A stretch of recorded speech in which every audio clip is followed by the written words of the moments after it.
Hi friends, എല്ലാവർക്കും അവർ ഹെവൻ്റെ പുതിയൊരു വീഡിയോയിലേക്ക് സ്വാഗതം.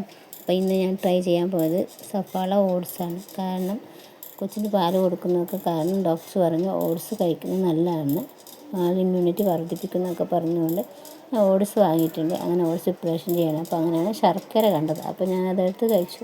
വിശപ്പ് ഇതിൽ കൂടുതലായതുകൊണ്ട് എന്തൊക്കെ എടുത്ത് കഴിക്കാൻ പറ്റും അതൊക്കെ എടുത്ത് കഴിക്കും. ഇപ്പോൾ തടിയൊന്നും നോക്കിയിട്ട് കാര്യമില്ലല്ലോ. അപ്പോൾ ഞാൻ ഓണത്തിന് കൊണ്ടുവന്ന ശർക്കരയാണ് എൻ്റെ കയ്യിലുള്ളത്.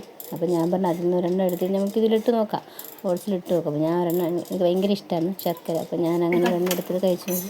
അങ്ങനെ ഓട്സ് ഞാൻ പാലില്ലായിരുന്നു, അപ്പോൾ ഞാൻ ചൂടുവെള്ളത്തിലാണ് വേവിക്കുന്നത്. ചൂടുവെള്ളത്തിൽ വേവിച്ചപ്പോൾ ഞാൻ വെച്ചാൽ ശർക്കര ചുരണ്ടി അതിലിടാൻ നോക്കിയത്. അപ്പോൾ ചുരണ്ടിയിട്ട് കിട്ടുന്നില്ല. അപ്പോൾ ഞാൻ ഇതൊക്കെ മുഴുവനോടെ തന്നെ ഇട്ടു. അപ്പോൾ സഫോള ഓട്സ് ഒരു വലിയ പാക്കറ്റിൻ്റെ കൂടെ ഒരെണ്ണം ഫ്രീ ആയി കിട്ടിയതാണ് അതിൻ്റെ കൂടെ. അപ്പോൾ അതിൻ്റെ കൂടെ ഒരു ചീത്തപ്പഴവും പിന്നെ അണ്ടിപ്പരിപ്പും ബദാമും മുന്തിരിയൊക്കെ അതിൽ ചേർത്തുകൊണ്ടിരിക്കുകയാണ്. എങ്ങനെ ഉണ്ടാവും നോക്കാം. ഫസ്റ്റ് ടൈമാണ് ആക്കുന്നത്. ഇതുവരെ ഓട്സ് കഴിച്ചിട്ടില്ല, ആദ്യത്തെ പ്രാവശ്യം കഴിക്കുന്നത്. അപ്പോൾ കഴിച്ച് കഴിഞ്ഞപ്പം വലിയ ടേസ്റ്റൊന്നുമില്ല, എന്നാലും കഴിക്കണമല്ലോ. എനിക്ക് അത്ര ഇഷ്ടപ്പെട്ടില്ല. അത് നമ്മൾ ഉപ്പുള്ള ആഹാരം കഴിച്ചിട്ട് ഉപ്പ് പറ്റാത്ത പോലെ. അപ്പോൾ ഇത്രയേ ഉള്ളൂ. So by.